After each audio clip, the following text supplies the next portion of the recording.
Demographic challenges, political missteps, international competition. Is China's economy about to peak? That was the question posed in a recent issue of The Economist. Here to help answer it is Keyun, professor at the London School of Economics, who has just released a book called The New China Playbook, Beyond Socialism and Capitalism.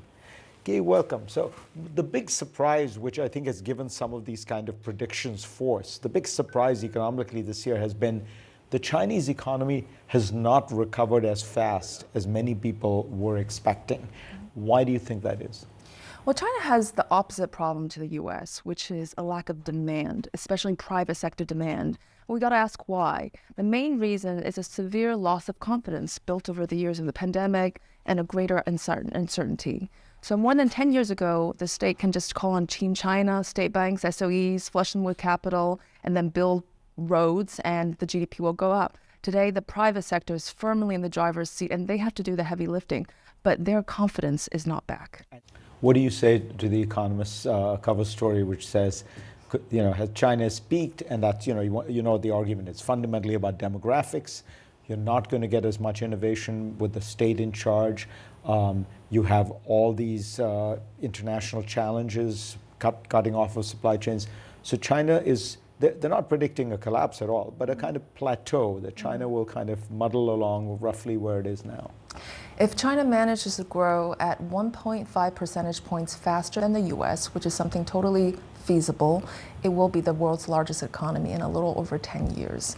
Let's not underestimate the fact there are 600 million people still in China with less than $300 of monthly income. They will be a huge boost to the consumption if they reach middle income by international standards. Let's not underestimate the whole of the nation approach to innovation, not casting the not telling the cost, casting the net wide, the all-encompassing industrial chain, the proximity between AI companies and chip industries and the huge market and the enterprising people. These are major forces. And look, if demographics didn't explain the China going on the way up, it won't explain its way on the downward. To you, it seems like in the book, the biggest misconception people have is they look at the political centralization of China and they assume that you also have economic centralization, whereas in fact you're saying there's what you call the mayor economy. The economy really is run by hundreds and hundreds of mayors and local, and they're very market friendly. Yes, exactly. If you don't understand how that model works, you don't get China, and you're not going to know where China's going. It's not a centralized approach dominated by an almighty state that determines everything.